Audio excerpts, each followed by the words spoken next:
So hello everybody and welcome back to Modern Monarchy. It's an actual episode today with Cassie! Cassie, did you watch what I did last week? I did. Awesome! It was one of No, I don't give a crap about what you do any other time. I think literally 4 people watched it. Hey, thank you, 4 people, for your kindness. Yeah! Okay, so we're back with a real episode. It's episode 10. We're in a bit of a time crunch. Today we're going to talk about the relationship between the monarchy and the press, which is also like the monarchy and the people, because whether or not people want to admit it, the press is made out of people, like actual human beings. Because I know that they can be mean and they lie sometimes and they spin stories, but they're still made of the people. So we're going to talk about, first we're going to go over a little bit of a timeline, a little bit of a history, just so we can get our footing.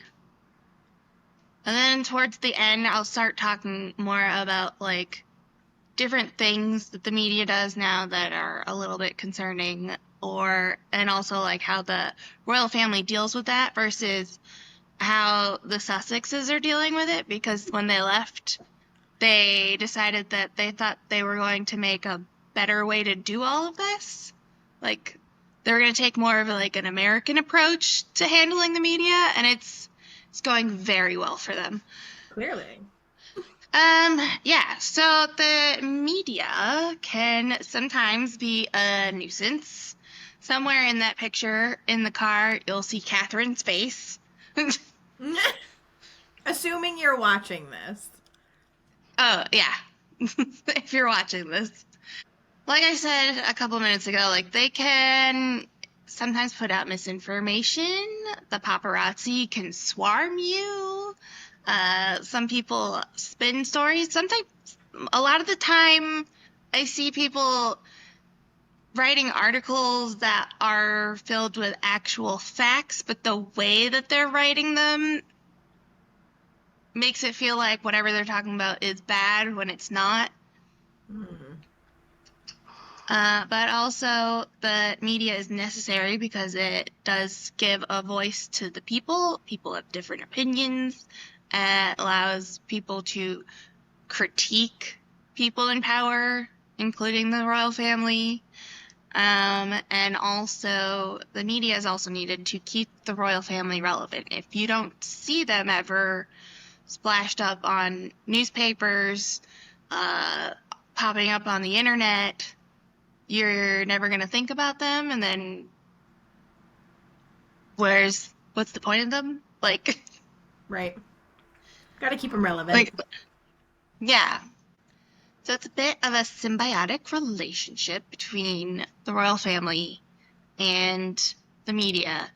And it's kind of a balancing act of trying to figure out how much to let them in and let them publish your personal information so that people will want to still have you as the royal family, and also trying to keep people out because you are still a person in the end with a private life that you would like to keep to yourself. So let's go back to Queen Victoria, which is a little bit outside the scope of this podcast.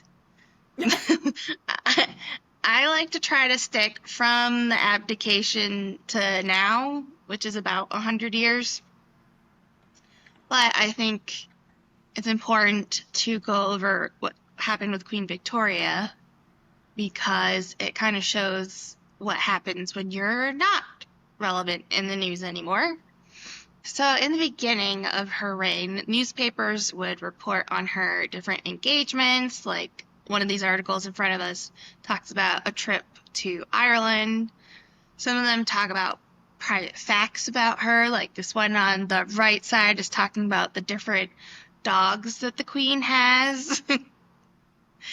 and what she does with her dogs. It's very I like that exciting. they call her a famous dog fancier.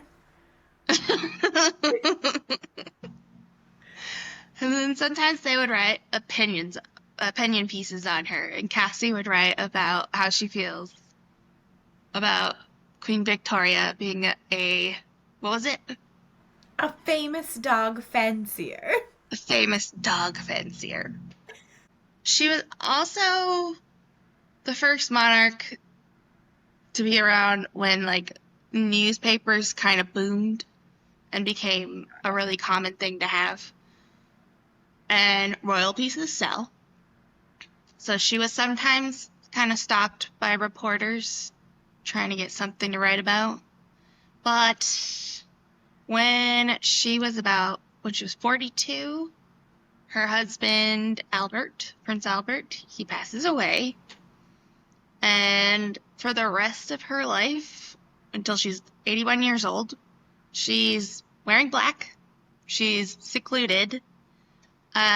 Anything I've read about this time here and there, like from diaries from the different royal family members, including herself, kind of paint her as all about her family. I mean, granted, she had like 9 kids, and then she had to like marry them off to different royal families around Europe for positive like political relations. And also, who else are your prince and princesses going to marry but other prince and princesses? Right. So she had many people in her family to hang out with, whether in England or sometimes she would go out to Germany or wherever to visit them. But the public didn't get to see her very often, which led to a rise in republicanism, small r, as in like they don't want a monarchy anymore. They would rather have a republic. There's a quote from Lord Salisbury, who is Victoria's last prime minister. He wrote in the Saturday Review that seclusion is one of the few luxuries in which royal personages may not indulge. Loyalty needs a life of almost unintermitted publicity to sustain it. Ooh. So, Edward the Seventh, who's right here in the middle of this picture, where he's hanging out with a bunch of lords and ladies and whatnot. I love this guy in the Um, front who's doing the Kate Winslet the, Titanic the, move. the little like lean, almost He's, lying down. he is laying down. He's propped up by one arm on the ground. And then there's the guy sitting next to him who like doesn't look like he wants to be there. He's like facing away, but he's over. This is such an odd photo. They didn't know how to take photos. They They didn't practice their selfies in the mirror. It doesn't look like they practice posing at all. No. I'm glad we got better. Yeah. Maybe I'm not. This is entertaining. Fun facts about Edward VII. So, remember Queen Victoria? I don't know if you know this. Queen Victoria was the longest reigning British monarch until Queen Elizabeth II. Yes, I did know that. Okay. So, Edward VII is her son. He was the longest reigning Prince of Wales. So, that's mirroring Charles today. He's now the longest reigning Prince of Wales. Do you remember from Camilla's episode that I said that her great-great-grandmother was Alice Keppel, and that Alice Keppel was a mistress to a king? I do remember you saying this, yes. Yeah, because we talked about how this Okay. is in the family. Alice Keppel was his mistress. So I just Got it. found it interesting that the two longest reigning Prince of Wales got a lady from the same family. As their mistress specifically. Yeah. Fun. So, when he becomes king, he's not in mourning. He is out and about. He's hanging out with people not in his family. So he's broadening the range of people with whom royalty socialized, which is why you get him here hanging out. What does it say? At Lord Desborough's? He's at a house party. I think it's hysterical they call it a house party. Like I know Yeah. that's like what it is. Like that's the most like basic. It's a house party, but it's just so funny. Where they all lay on the floor. I guess so. He also reinstituted the traditional ceremonies as being public displays, and also this is not just for like religious ceremonies and whatnot. It's also for like opening a hospital, Hmm. where like you unveil a plaque and you go, I opened it. Yeah. Yeah. So that's something that we see royalty do very frequently nowadays. And I guess he's the one that like brought it back and made it regular. Hmm. I didn't realize there was a period of time where we just didn't do that. Well, when Victoria was secluded and only hanging out with her family, she was not out and about opening up And I guess it makes sense too because she was hospitals. the longest like reigning. But still, it's just funny to me.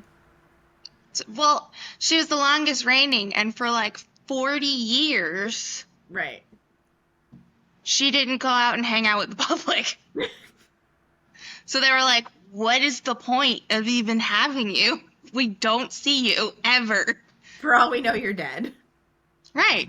And he was like, I'm going out. And then his son, George the Fifth, I just have one little note on him with upgrading the royal family's relationship with the media.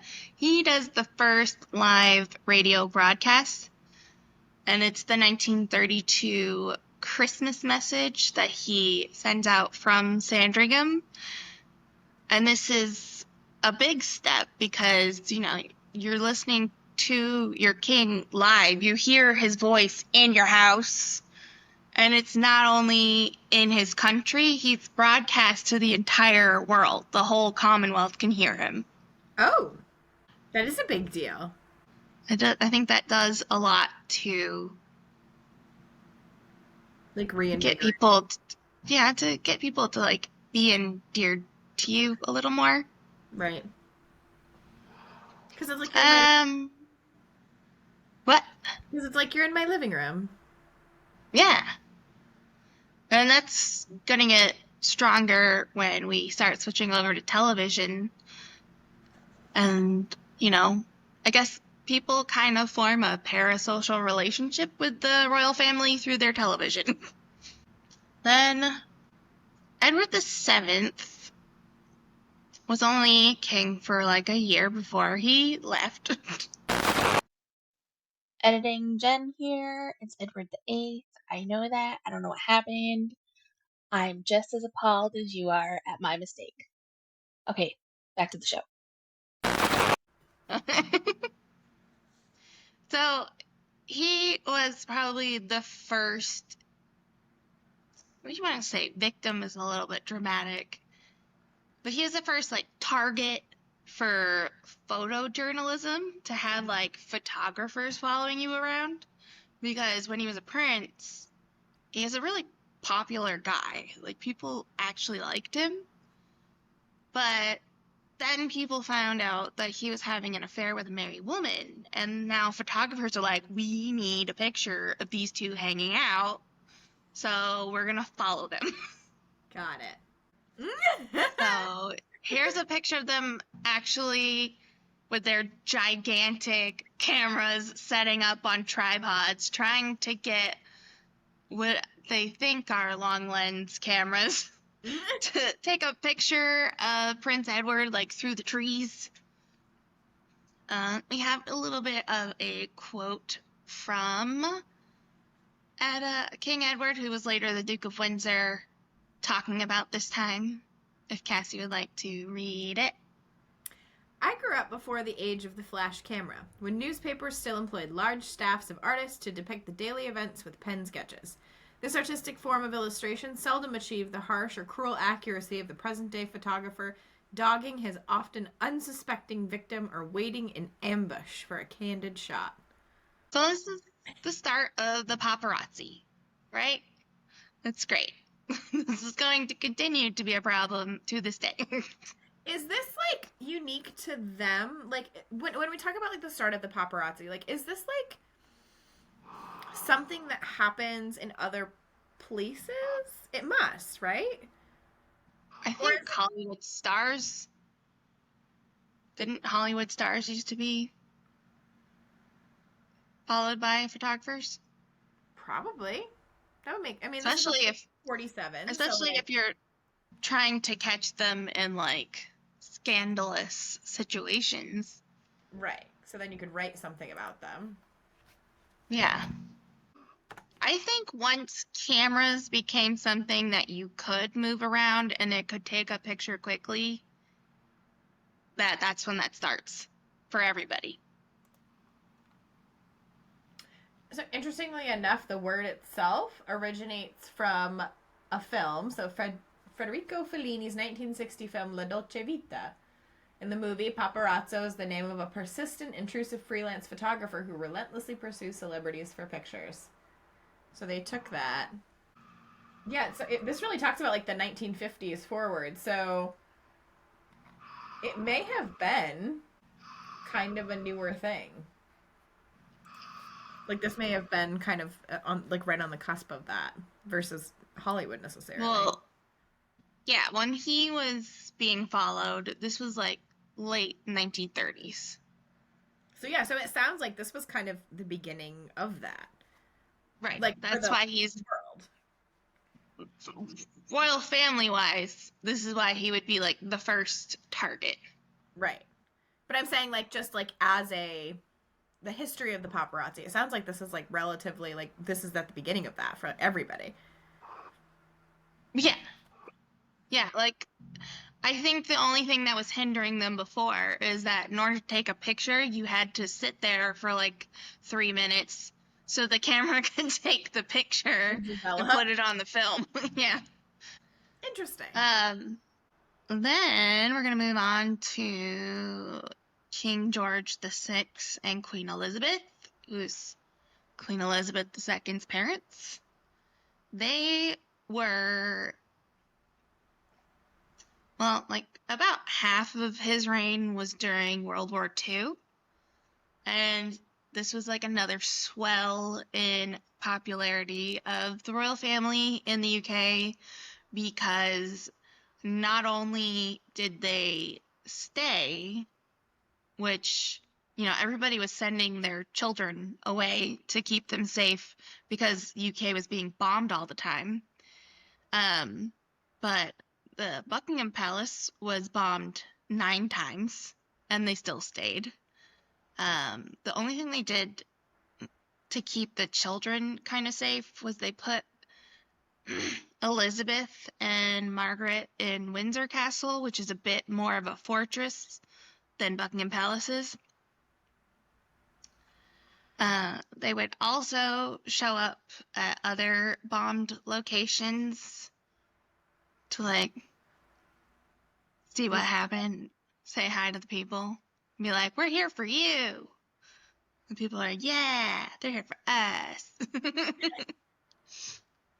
But also, like, not only are they staying in solidarity with their country, but they are the targets for the bombs. Right.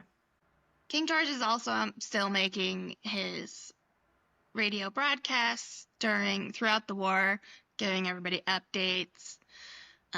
His most popular one would be the Victory Day address. Very exciting. But the clip I wanted to play is from Princess Elizabeth and Margaret from Windsor. They did a radio broadcast to all the children who had been displaced around the world. That's so sweet. Before I finish, I can truthfully say to you all that we children at home are full of cheerfulness and courage.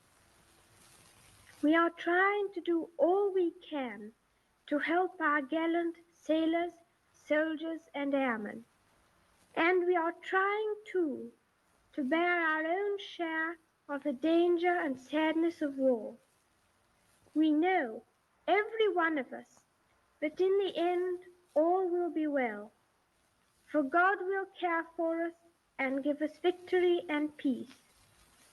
And when peace comes, remember, it will be for us, the children of today, to make the world of tomorrow a better and happier place.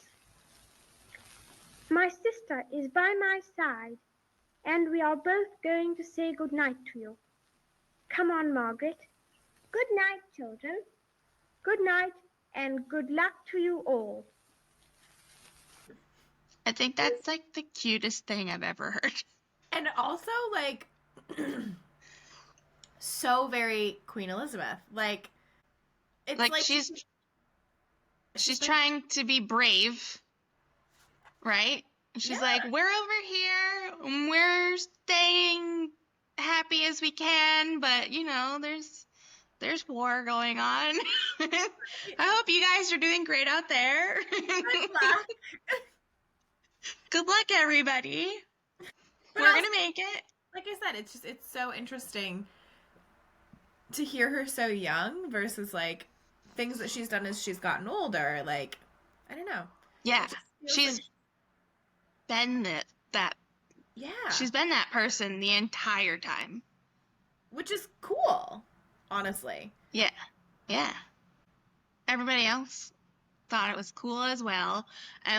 By the time she, by the time we get through World War II, she gets engaged a couple years after VE Day, and in order to make her dress, she had saved up ration coupons to pay for the material for the wedding dress. But also, regular people were mailing her their ration coupons to help pay for her wedding dress because they were so excited to, like, A, they love her, and B, they want to see something nice after all that. But she did have to, like, send back all those ration coupons. Not that I think she would have used them, but legal-wise, they're non-transferable. Oh, it's a nice gesture. Okay, so Elizabeth becomes queen. Now it's in the 1950s, and we have the introduction of television. So not everybody had a television in their house, but you could probably find somebody in your neighborhood that you could hang out with who had a television, hopefully. And Queen Elizabeth's coronation was broadcast because she wanted everybody to, like, get to have a piece of this. Everybody gets to see it. It's for everyone. You want them to, like, this isn't a secret ceremony. So now, visually, Queen Elizabeth can show up in your living room. So she starts doing her Christmas messages on TV. Is this her first one? Yeah, it's 1957. Happy Christmas. 25 years ago, my grandfather broadcast the first of these Christmas messages. Today is another landmark, because television has made it possible for many of you to see me in your homes on Christmas Day. My own family often gather round to watch television, as they are at this moment, and that is how I imagine you now. I very much hope that this new medium will make my Christmas message more personal and direct. It's inevitable that I should seem a rather remote figure to many of you, a successor to the kings and queens of history, someone whose face may be familiar in newspapers and films, but who never really touches your personal lives. But now, at least for a few minutes, I welcome you to the peace of my own home. I just love it. I just love her so much. I also really love her. I heard that, I don't know if it was true with this first one, but definitely later on, the Queen, every time she did a recorded message for television or a live message for television, they like called her like the one take wonder because she could just do it the first time. No mess up. I Or not redo. 1,000% believe that. Like, she was Right? just, you know how some people are just built for some things? Like, she was built to do that. Like, she was just Yeah, very good at being the Queen of England. she really, really was. She also, as you're getting the vibes, she's all about getting out there and being seen. She's quoted as saying that she had to be seen to be believed. I just wanted to point out to you because you love Maundy Thursday purses with strings. Her first engagement as Queen Elizabeth was Maundy Thursday. Ooh. That's also, Yeah, like, such a good one, too. Like, it's very much in alignment with her, like, wanting to be seen. Like, that's such a good one yeah, for that. yeah. Um, so everything's going swimmingly.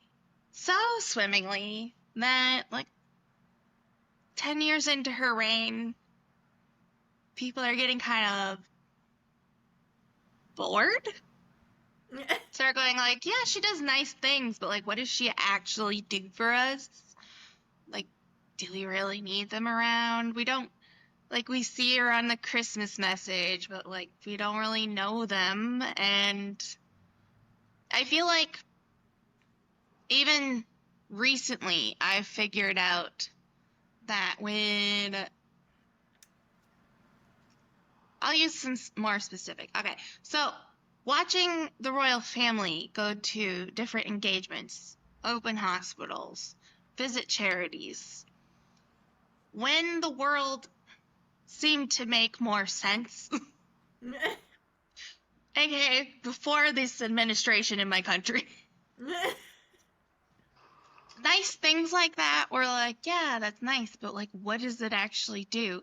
And it's not until people stop being nice that you actually appreciate what they're doing.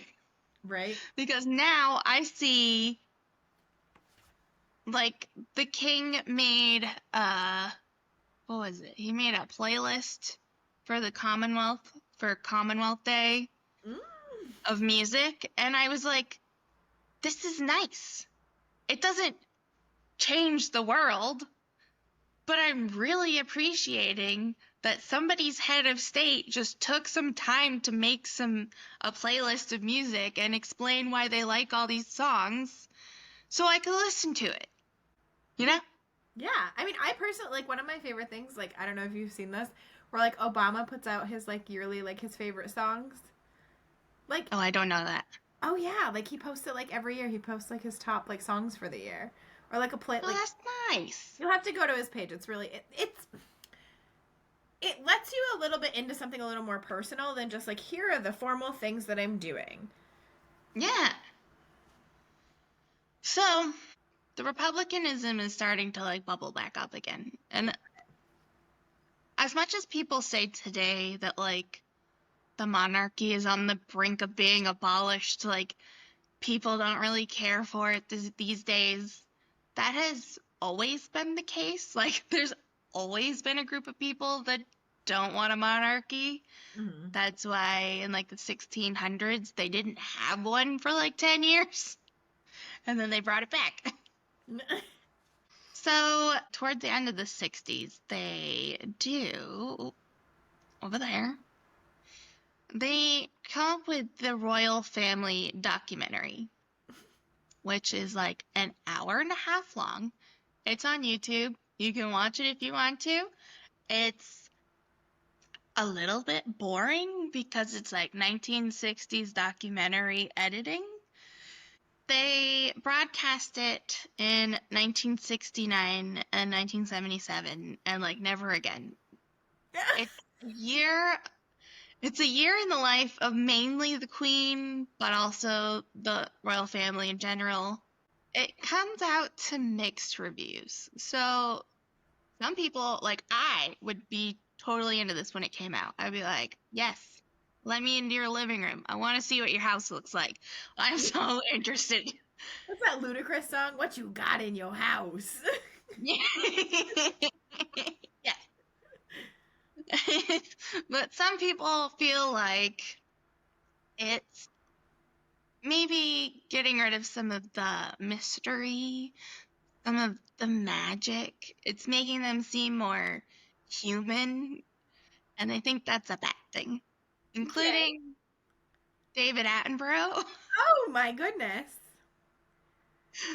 the man who is actually the same age as Queen Elizabeth. He's going to be 100. Really? Yeah. Holy crap. So this is what he wrote at the time, if you would like to read it. According to the book The Queen and Di: The Untold Story, Sir David foresaw the potential problems with this and wrote to the BBC on the matter. She claimed the broadcaster furiously wrote to the producer-director of the groundbreaking documentary in 1969. He reportedly wrote, "You're killing the monarchy, with this film you're making. The whole institution depends on a mystique and the tribal chief in his hut. If any member of the tribe ever sees inside the hut, then the whole system of the tribal chiefdom is damaged, and the tribe eventually disintegrates." Miss Seward wrote, "It was a warning which was ignored, but, in retrospect, the program came to be seen to have given fateful encouragement to exactly the kind of intrusive interest in their lives which the royal family were at such pains to avoid." She added that the British monarchy had never quite come to terms with the power of television or appreciate its need to reduce its subject matter to the level of a soundbite. So I'm one of the people that want to see in your tribe hut. Hi, I'm a nosy tribe member, and what's in there? What you got? I think it's a little bit dramatic to say that the whole tribe is going to disintegrate because people saw inside the hut. Agreed. Especially when there is like kind of like an unrest and a boredom. Like you have to do something to stay relevant. So it's like, all right, well, let's show them what we do. Yeah, this is what we do all year. Like This feels is what like we're like. natural next step. There's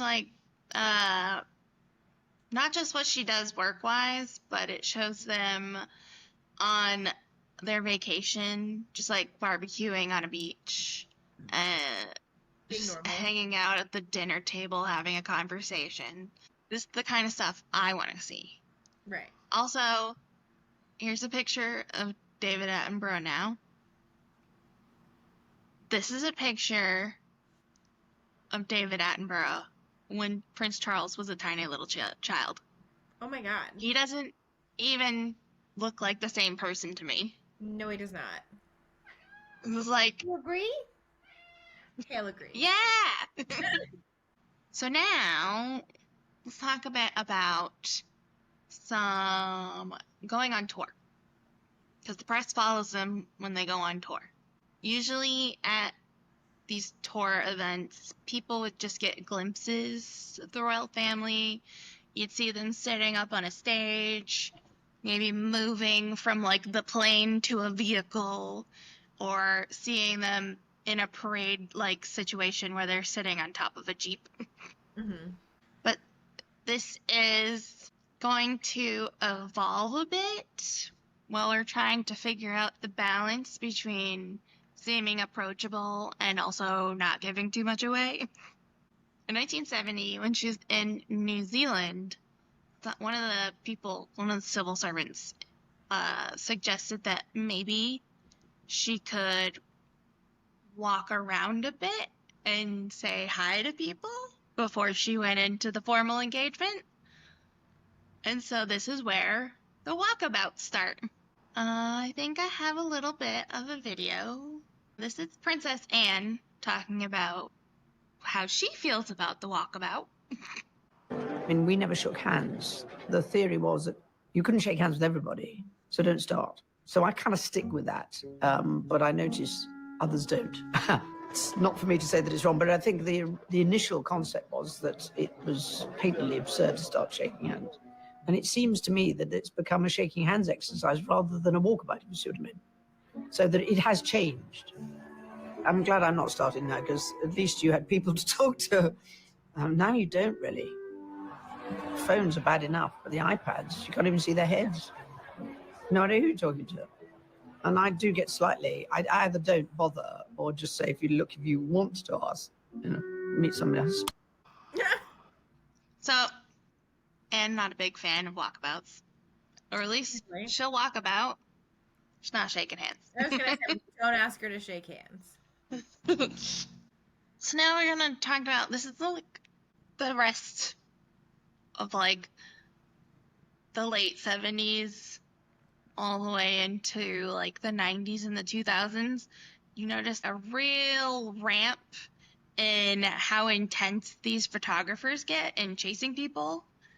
Like we said a few minutes ago, the 1960s is when the term paparazzo comes to be. Some people have said that it's the paparazzo means mosquito, which it does not. It is the name of the photographer who stalks people in La Dolce Vita, in La Dolce Vita. I was just trying to translate paparazzo, and I was like, Papa is the Pope. A razzo is a rocket. It's a Pope rocket. It's a Pope bracket.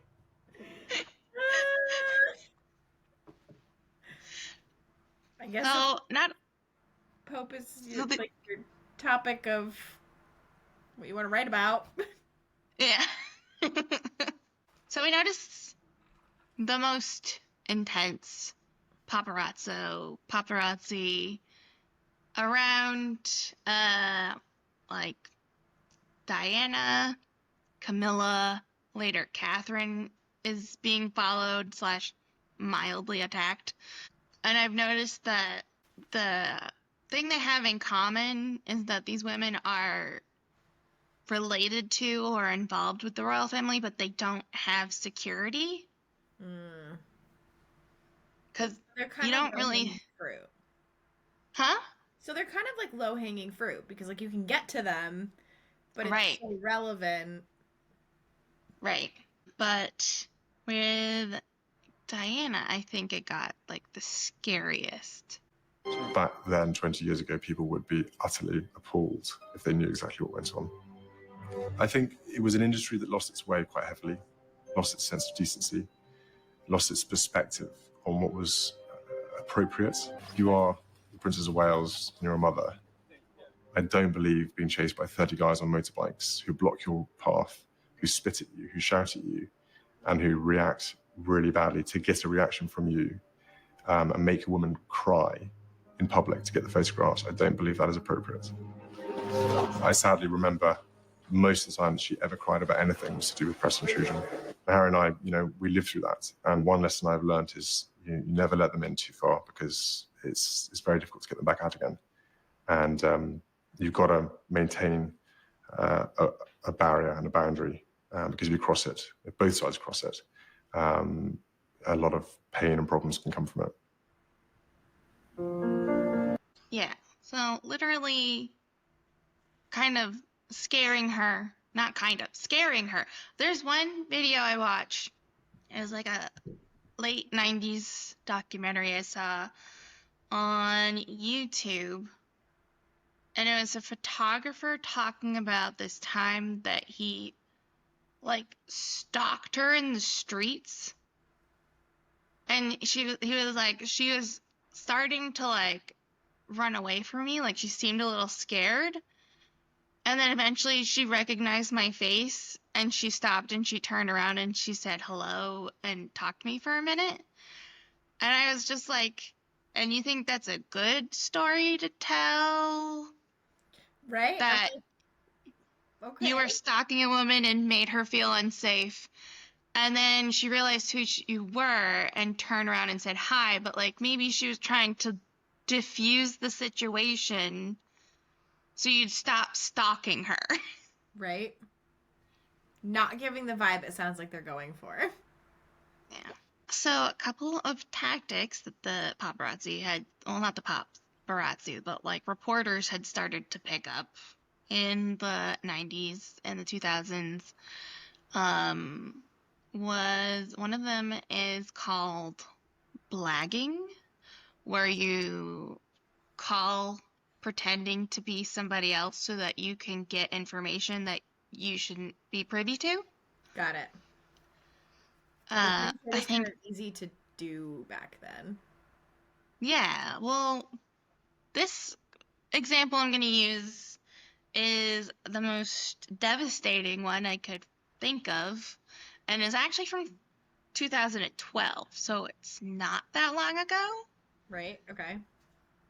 So when Catherine was pregnant with George, so it's her first pregnancy, with all of her pregnancies, I think she had really bad morning sickness, but her morning sickness was so acute that she went to the hospital.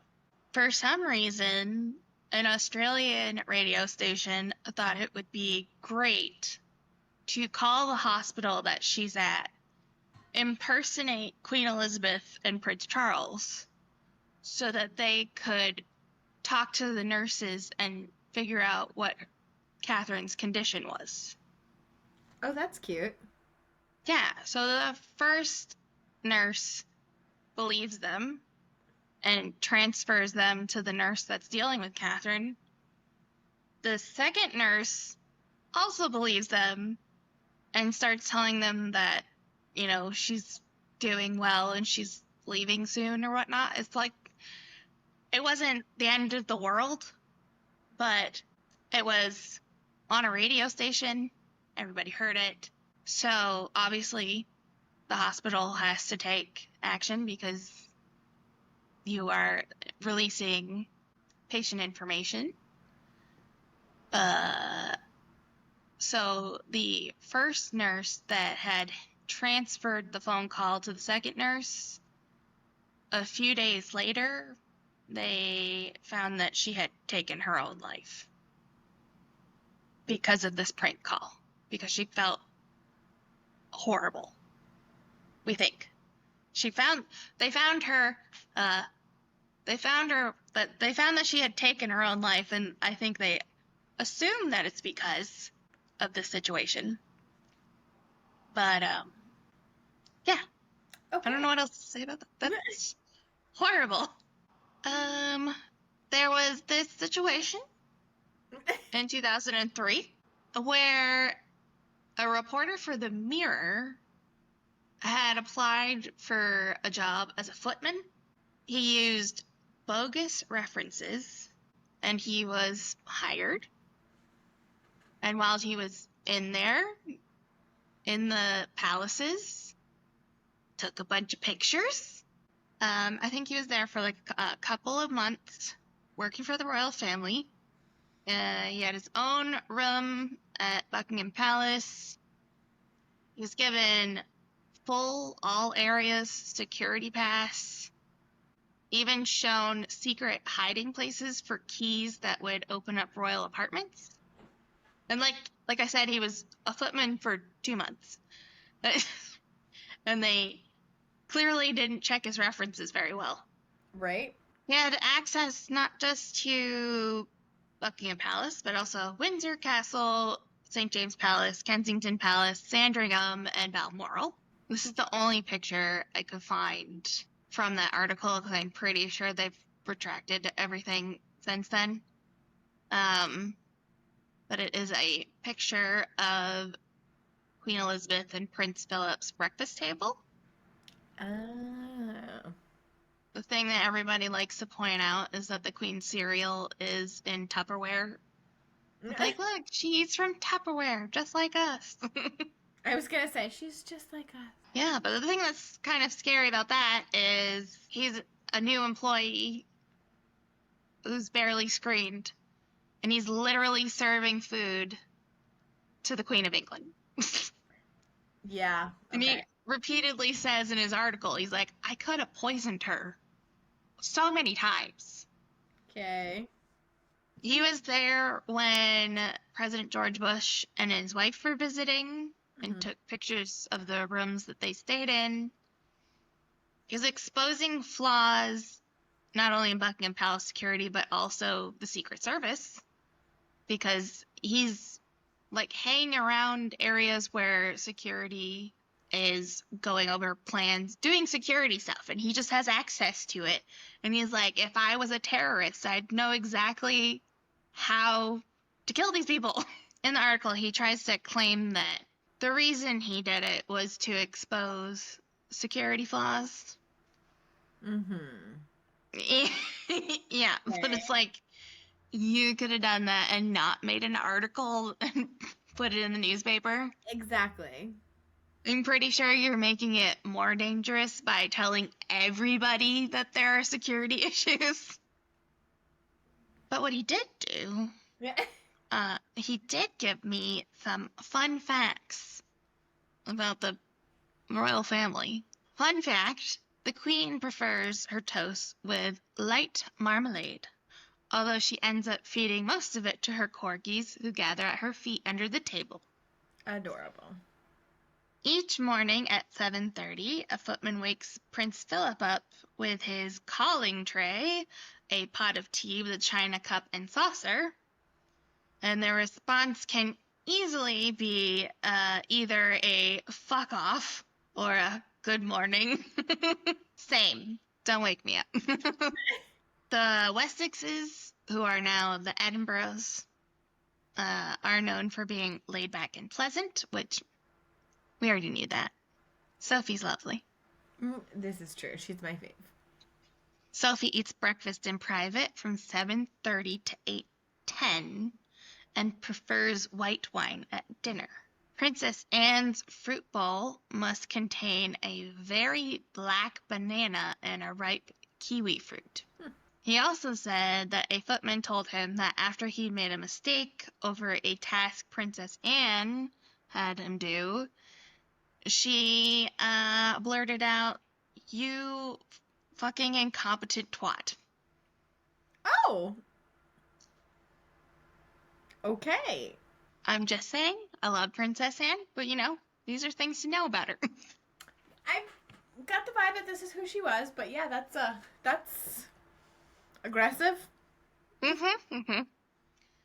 Prince Andrew does not drink alcohol, but will often have wine on the table for guests. We were told, do not dither around, be positive in his presence. Andrew is known for his abrasive and demanding attitude. Cute. He's a gem.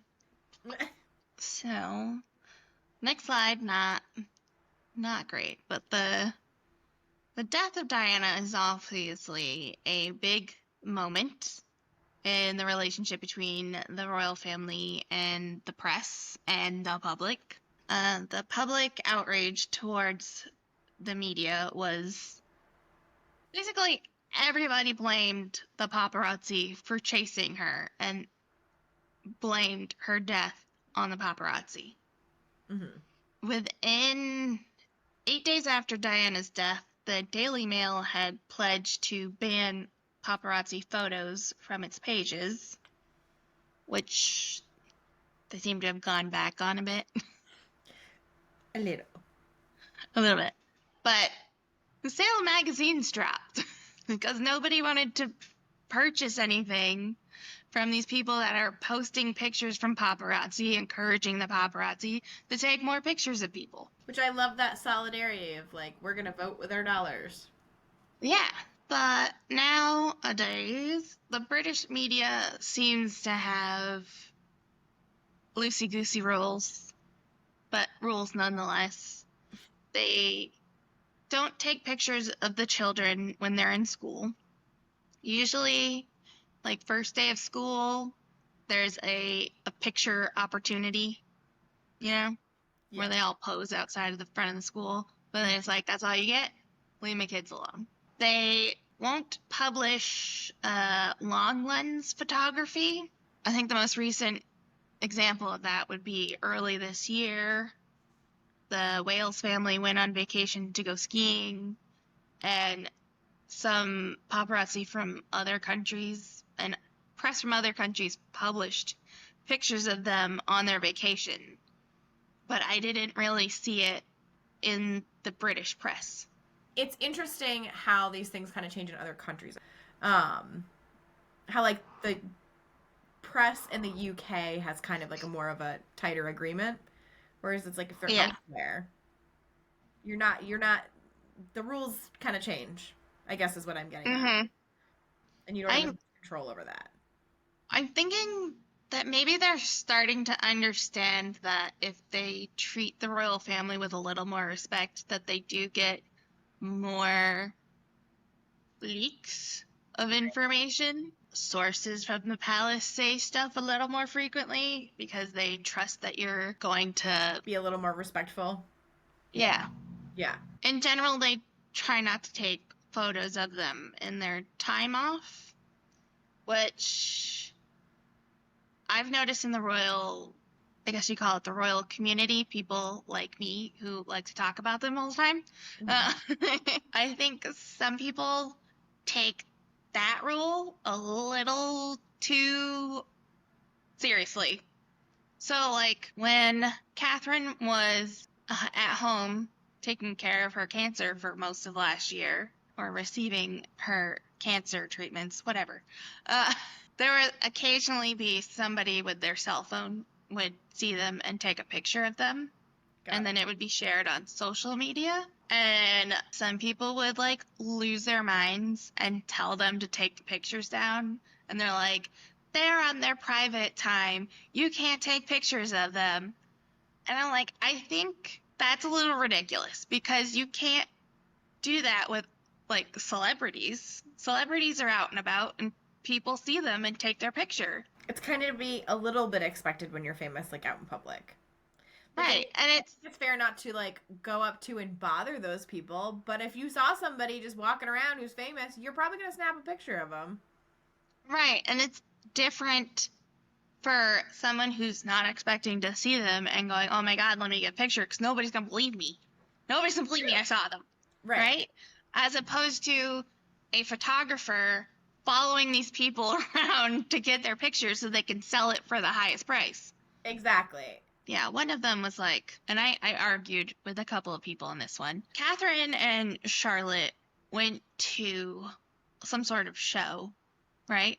And Charlotte was asked to come up on the stage. So Catherine and Charlotte went up on the stage. Somebody in the audience with their cell phone took a little video of them up on the stage and shared it on social media.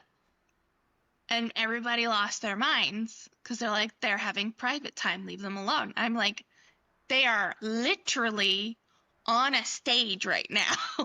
Right. Clearly, there is some level of publicity to this event. It's not like I'm intruding on their backyard family karaoke. Like, Right. Right.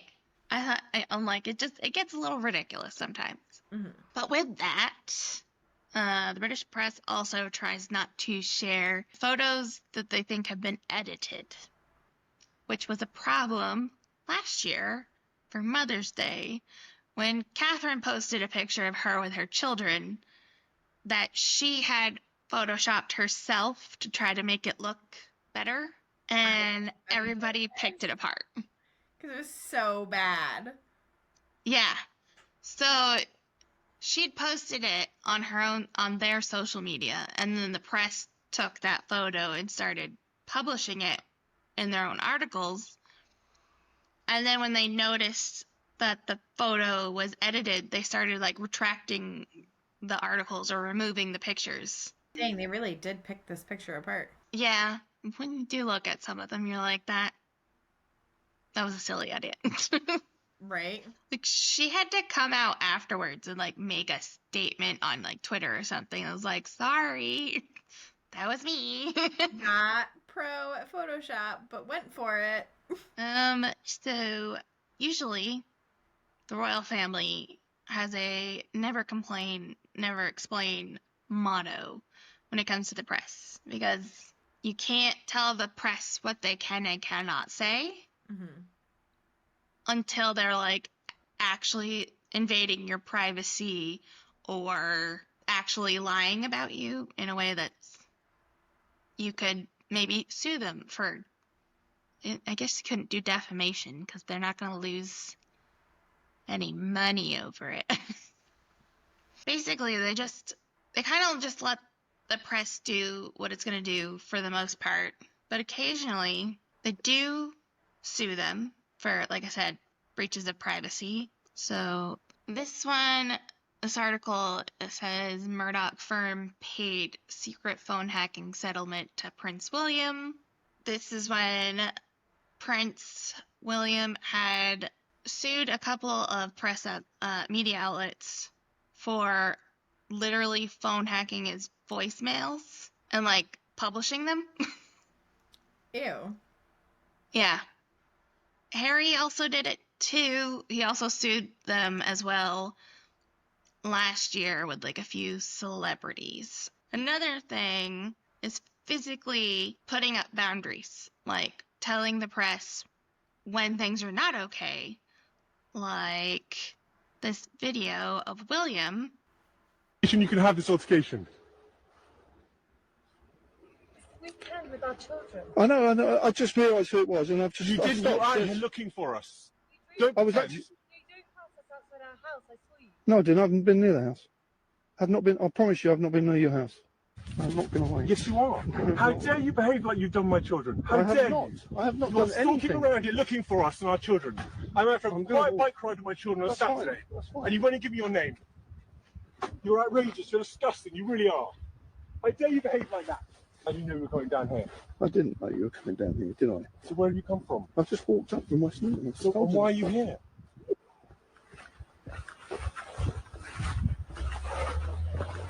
Yeah, I need you here, Murph. I've had an altercation with a photographer. He's filming me as I'm right next to him now. I'm coming down the. What? Thanks for ruining our day. I moved out of the way so you could get past. I did. As soon as I saw you, You didn't. I You knew moved. exactly what you were doing. I moved into the You knew tower. exactly what you were doing. What you guys have learned. So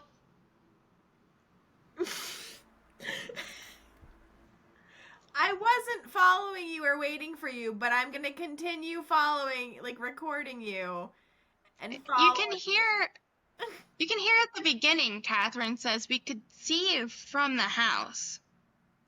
Like we saw you earlier, just like outside the house. Right. It's like he's been hanging around the house waiting for them to like come out and do something. And obviously, if you can see from the house that it's a photographer, they probably have a camera, not a phone. Right. It's not like just some guy going for a walk and then he was like, oh, look. Right. The situation we were talking about earlier, where it's like, oh, I'm just out and about. That was a clear, I'm waiting for you. Right. And when that video came out, some people, because you don't usually see William lose his cool very often, and some people did not like that video. They were like, wow, he's a real jerk. Can't believe he would talk like that to somebody, like tell that man he's disgusting or whatever. And like, if Harry did the same thing, I wouldn't blame him. I mean, their mother was stalked and horrible things happened to her.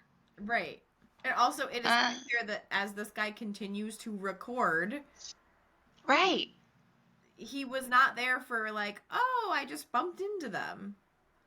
If I saw the Wales family and I took a picture of them and then Prince William started yelling at me, I would be horrified. I would not continue to record the situation. And follow him. Right. Like, you walk the other way. I don't care if you're going that way or not. Or, like, give him some space. Right. Like I said, that just, like, further reinforces the fact that clearly he was just waiting for that. Yeah. So, one of the thoughts of, like, obviously people hate paparazzi now because we all blame them for Diana's death. That's one reason why people don't buy pictures from paparazzi as much. Another thing the family have done is they've started their own social media accounts. So in the last like 10 years, they've got a Twitter, they've got Instagram, they've got YouTube. And in the year, I think it was right around the King Charles's coronation, they not only were like posting their own pictures, they started making their own little videos to post. I think the first video was like a very professionally edited video of the Wales family doing like getting ready for the coronation. It was very behind the scenes stuff. And again, this conversation comes up of like, do people want that, or is this ruining the mystery and the magic? Mm-hmm. Again, I want to see inside your house. I very much like the videos. I believe this is a video of Richard Eden and Rebecca English on Palace Confidential talking about the situation at the time. Well, let's move to the Walesers now. And Richard, they found themselves compared to their transatlantic in-laws this week with their new approach to social media. What can you tell us? This is a really interesting subject, and it's got people talking, particularly in royal circles. And this is to do with the new videos, which some of them quite lengthy. One of them's like a kind of mini movie of about 4 or 5 minutes. And they're really impressive. You know, they're videos, they started with a pre-coronation one, and they've been releasing a few over the course of the coronation and since. And they've been about trying to show a sort of behind the scenes look at how they are and putting it in a kind of dramatic form, really. But it did look like The Crown, didn't it? It looked like, you know, it really did. They did. But they sort of, the reason they've really sort of raised eyebrows is because they're different from what we expect in that sense of being very professional. Sarah Vine, who we spoke about earlier, she was critical. She was saying they're, you know, too slick, they look too manipulative, that type of thing. But the key thing is that they're trying to reach a younger audience and people who, you know, are less supportive of the royal family generally, and people who might not know what they're up to about, you know, good work. So there's that argument. I was gonna say, I'm like, okay, well, it's too slick. Okay. Okay, we've got like 20 minutes left, so I'm gonna try to hustle through this next like 2 pages of notes. Another thing that the royal family does is they take a little more active approach, and they start mingling with certain journalists that they like to get their story out, which is obviously something that Diana famously did. This is her getting in the car with Richard Kay, who is a journalist. She had a pretty decent friendship with him, actually. Her and Charles were obviously working with different authors to write books for Diana to get her story out there, and for Charles to hopefully make himself look like more of a person, like a decent person, and not an absolute monster. We do see them go out to lunch sometimes with journalists. This is Piers Morgan and Princess Eugenie and Beatrice going out to lunch. And then we had Camilla a couple years ago. She had a little lunch, and she invited Piers Morgan and Jeremy Clarkson as some of the guests at this luncheon. And that was interesting because it was like 4 days after Jeremy Clarkson had written a terrible article about how much he hates Meghan Markle. I'll just have you read the worst of it. Meghan, though, is a different story. I hate her! Okay. Not like I hate Nicola Sturgeon or Rose West. I hate her on a cellular level. At night, I'm unable to sleep as I lie there, grinding my teeth and dreaming of the day that she is made to parade naked through the streets of every town in Britain while the crowds chant shame and throw lumps of excrement at her. Woof. Yeah. So, even if... Also, everyone who's my age thinks the same way is the next line. Just saying.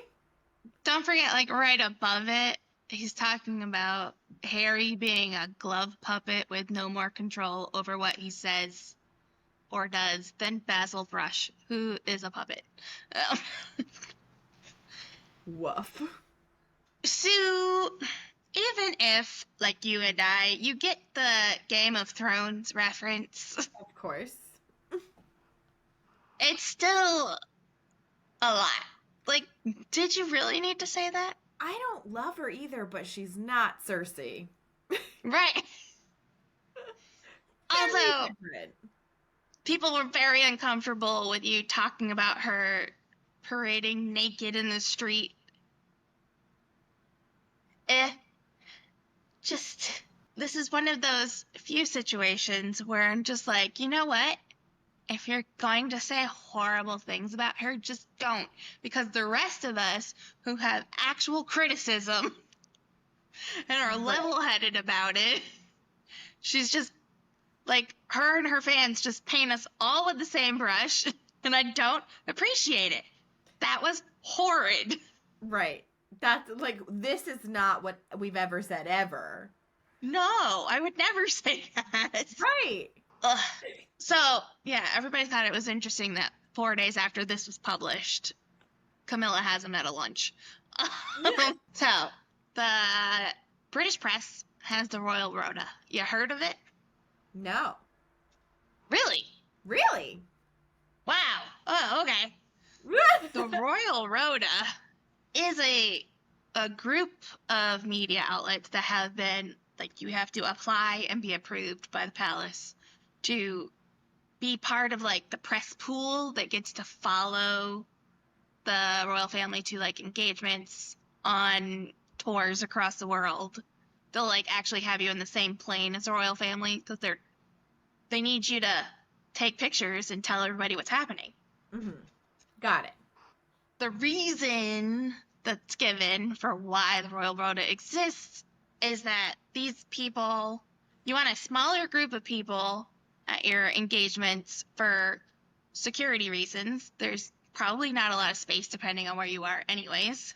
And these people get, like, more exclusive information. And then everybody else reports on what they said. Got it. So we're just going to skip over to this video of Rebecca English, who is part of the Royal Rota from the Daily Mail, talking about one of the benefits for the royal family for having the Rota is that it's nice to know the people around you. Like, you see the same reporters a lot, you see the same photographers a lot. It probably makes you feel a lot better. And some family members are really approachable, and I never underestimate seeing them so close up. What an extraordinary and very strange and weird life it is that they lead. And I always remember early on into her role as Duchess of Cornwall. It was a few years, maybe, I think, after she married the Prince of Wales, and I was covering a trip to Canada with Charles and Camilla. And I had to leave early because I needed to go and take the tiles off my bathroom wall. And someone had obviously told her that. And I was at a function, and I literally, covering the function, I had my suitcase there ready to go straight to the airport. And she came up to me, and I hadn't really spoken to her very much at that point. And she kind of came up and said, "Is it true that you're leaving our tour early to, like, go home and do your bathroom?" And I said, "Yeah, no, it is." And she said, "Why doesn't your husband do it?" And I just looked at her, and without thinking, I just said, "Well, would you trust your husband with the bathroom?" Excellent. And then I started laughing. I couldn't help it. I was like, "No, your husband really wouldn't be doing the bathroom, would he?" And she kind of laughed. But then she said something really significant. She said, "Oh, it's a real shame because I don't think anyone realises how terrifying it is doing this, especially when you're new to it and you get out of the car and there's flash bulbs going and this sea of faces." And she said, "It's just sometimes nice to see a face in that crowd that you recognise, that you can focus on and think, okay, I know I can look at that person and not get so nervous." So you're her face. It wasn't just me she was Safe talking face. about. There was, a couple of photographers and a couple of other journalists we mentioned. But, it just made me realise that Yeah, what a strange life it Yeah. is. And they have quite ordinary family relations within a very, very strange setup. It's crazy, isn't it? What about you, Rich? So that's lovely. And then again, sorry, we're on a time crunch, but I gotta get to the next video. Meghan enters the family, and we have a little bit of a clip of a podcast of Valentine Lowe, who was on one of these tours with Harry and Meghan. He had a not so pleasant short conversation with a member of the royal family. We were flying from Tonga back to Sydney, and often on these tours, there comes a point towards the end when the royal might come back to the back of the plane and have a chat with us off the record, not for printing, but it's a way of making bonds. It's a way of keeping us sweet. It's a way of having some informal contact. That's nice. And we were promised that he or they would come to the back of the plane, and it didn't happen. It was a 4 or 5 hour flight. When's this going to happen? And then we were buckling up for the descent. And the aborted landing, lest we forget. Yes. And we landed, and it hadn't happened. And only after we landed, they came back to the back of the plane. And Harry was slightly in front, and Meg was slightly behind him. And she didn't say much. She did make some strange remark about us wanting to get back for our Sunday lunch. It was completely bizarre. But what he said that was memorable. Oh. He said, "Thanks very much for coming, even though you weren't invited." And we thought, what? Was there an awkward silence? We were all sort of slightly looking sideways at us. Oh my God. Because A, it was incredibly rude. Yeah. And B, it simply wasn't true, because we very much were invited. And accredited. A press release had gone out from the press office saying, anyone who would like to come on this tour, please apply in the usual way. It was extraordinary. And a lot of people were very affronted by this. It really was rude. I think it was at that point sort of 3 weeks into the trip as well. So a lot of people had obviously left family at home, and it was quite full on. They had such great press from that trip as well, right? Yeah. So I wonder what. And afterwards, one of his senior aides conveyed the message to him that what he said had been deemed to be rude and had gone down very, very badly. Particularly all of us who, as Emily says, we'd left families behind, we'd traveled around the world to cover this tour. And he said to this person, well, you shouldn't have made me do it. Oh my God. Which, I mean, it really is sort of Kevin the teenager. A, that was rude. B, we were invited, so... Right? What an insane thing to say. So, let's go to the Sussexes and how they feel about the Royal Rota. So we're gonna talk in a minute about, this is from their Sussex Royal website that they posted right before they left, on their views on the media and what they were gonna plan to do going forward. This is a video from the Netflix show Harry and Meghan. This is Harry briefly trying to describe the Royal Rota to Meghan and her friends. It is going to be in 1.25 speed. Hopefully Netflix doesn't copyright strike me. So all royal news goes through the filter of all the newspapers within the Royal Rota, most of which, apart from the Telegraph, which happen to be tabloids. It all comes down to control. It's like, this family is ours to exploit. Their trauma is our story and our narrative to control. So it's like he had the right idea, and then it started going off the rails at the end. Right. I don't think it's that dramatic. I don't think they're... like it is. He makes it sound like they're just like evil villains rubbing their hands together, going, yes, let's control them and exploit them. And be invited on their planes. Okay, if you could maybe read this quickly. Oh God, how does this news?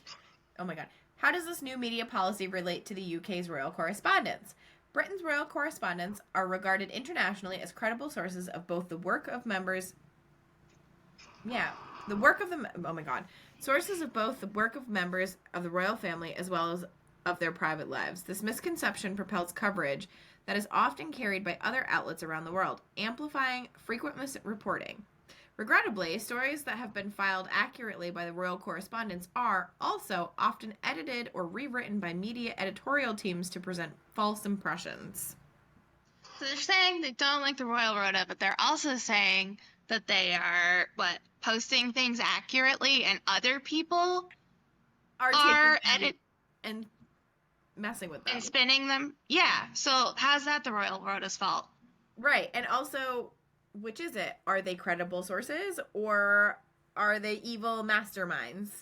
Exactly. Historically, the understanding with the Royal Rota expects that if their Royal Highnesses were to release a photo that has never been seen, they would be expected to give the image to the Rota, of which four of the seven are UK tabloids, simultaneously or in advance of their own release.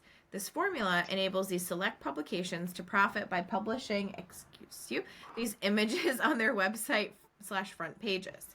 Any breach of this understanding creates long-term repercussions. The current structure makes it challenging for the Duke and Duchess of Sussex to personally share moments in their lives directly with members of the public, via social media, for example, without first going through the filter of the Royal Rota. For more information on the Rota system, please see the top of this section. I would like to know where they got confused to think that they have to run their pictures through the Royal Rota to put it on their own social media. That doesn't make any sense to me. And that's not at all clearly what their purpose is. And clearly from Catherine posting her own picture and then the media using it in their articles and then retracting it when they found out it was edited, clearly she can post whatever she wants. And be held to the fire for it. Yeah. Yeah. So, they seem really confused. One thing, a couple of things I want to point out in this little blurb, they said they want to engage with grassroots media organizations and young up-and-coming journalists. I haven't seen that happen in the last 5 years. They like to talk to People Magazine, the New York Times. What does this say? Later in here, this says they want to talk to National Geographic, the Daily Telegraph, British Vogue. None of those which are not grassroots, small and up and coming. They also love talking to CBS because Gail is Oprah's best friend. Oh, this is my favorite part. If you would read this, please. SussexRoyal.com was created as a source of factual information regarding the work streams of the Duke and Duchess of Sussex. Through this website, you will find key information about their commitment to community, the monarchy, in the Commonwealth, as well as answers to many questions. This information can be found in the following pages: funding and media. So their website is the only place where you're going to find truth. Right. Which turns into my next point real quickly, is the Sussexes and their handle of truth, which apparently is just whatever they feel is the truth, and you can only say nice things about them. This doesn't sound like anybody in current events at all. Oh, no. I don't want to start sort of going down the First Amendment route because that's a huge subject and one of which I don't understand because I've only been here for a short period of time. But you can find a loophole in anything. Yeah. I got so much I want to say about the First Amendment. I still don't understand it, but it is bonkers. The First Amendment is bonkers. What? Yeah. Okay, so I know what you're saying. They sound an awful lot like this administration that only wants people to talk about nice things about them. Yeah. And that they are the bearers of truth. Everybody else is lying. I don't think Harry and Meghan are as cold-hearted as the administration. I think they do want good things for people. But I do also think that it is messed up that they think they know what the truth is. Right. So another thing, Harry, as soon as he moves here, March 2021, like they literally just moved here, Harry joins the Aspen Institute. He is on the Commission for Information Disorder. This commission created a report on how the federal government and online platforms can decrease the amount of misinformation and disinformation on the internet.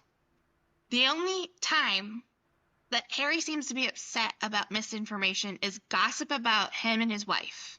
Right? I think that this Aspen Institute is talking about more like political people trying to spin stories or come up with conspiracy theories, and they want to stop spreading that stuff. Yeah, not your, Either like, stop your personal rumor mill. Right. Either way, I don't want anybody telling people what they can and cannot say. And I especially don't want a British royal prince coming to America and telling Americans what they can post online. Especially after saying, I don't understand the First Amendment. It's bonkers. Exactly. I don't understand free speech, but I definitely want to be a part of limiting it. Exactly. What else is there? As I've said, the experience of today's digital world has us inundated with an avalanche of misinformation, affecting our ability as individuals as well as societies to think clearly and truly understand the world we live in, the Duke of Sussex said in a statement. It's my belief that this is a humanitarian issue, he said, and as such, it demands a multi-stakeholder response from advocacy voices, members of the media, academic researchers, and both government and civil society leaders. I'm eager to join this new Aspen Commission and look forward to working on a solution-oriented approach to the information disorder crisis. Yeah.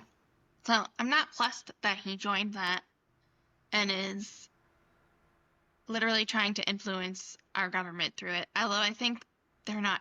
I think this was like 4 years ago, and I don't think they're actively working on it anymore. Mm-hmm. I think they just like made their report and gave suggestions, and I think that was pretty much it. Got it. I also don't think that Harry had a lot of active role in what was going on because he's not intelligent. Sorry. Can't come up with good words right now. I have 4 minutes. Do we need to read this? Oh, no, you don't need to read this. This is Lilibet's birth announcement. It was just another example of the Sussexes trying to mimic the palace, but the palace clearly didn't write this. This was their office that wrote this. And we definitely read this before. Right. We read this before. But I just think it's really weird that you want to mimic them in literal form, like using monograms, using crests on your website. But you're also saying that everything they do is wrong with the press. They also have their own royal rota, essentially, with like the certain outlets that they will use. Mm-hmm. Oh, and this is a video from Netflix of Meghan discussing how basically the royal family is never complain, never explain. The Sussexes is always complain, always explain. We were playing whack-a-mole every day. It was like, wait, another one popped up. Wait, stop, another story. They were constant. They were going through the woodwork and pulling out people to create and plant the most salacious stories that they could. And I feel like that is a highly inefficient way to spend your time. But because of this, Harry and Meghan had 10 lawsuits in the first 3 years of their marriage. That seems low. Don't most people have more? Yeah, sure, totally. Because they're constantly suing people for what they're writing about them. Right? Instead of just letting it go and being like, it's not true. Right. It doesn't matter. Yeah. That is the end of my notes. I have to clock into work now for my 12-hour shift. Yay. Thank you for your commitment to this podcast. And thank you for Thank you for coming and hanging out with me. Jen's got to go to work now, so this is going to be speed round goodbye. Oh, yeah. We're recording a podcast. I was just talking to you. Oh. I forgot. Hey, everybody. Well, by the way, I'll do this part real quick. Thank you for sticking with us for an hour and a half. This is going to be one of our shorter episodes for sure, because there actually was a time crunch. That said, if you enjoyed this, even if you didn't, like and subscribe. Even if you don't like us, like I said, like, we want your bad press. There is no Royal Rhoda here. There's no filter. You can say whatever you want about me in the comments. Because honestly, yeah, just drive up that engagement. We love you for it. Thank you for being here. Good, bad, whatever. And we will see you next time. Thanks, everybody. Goodbye. Bye.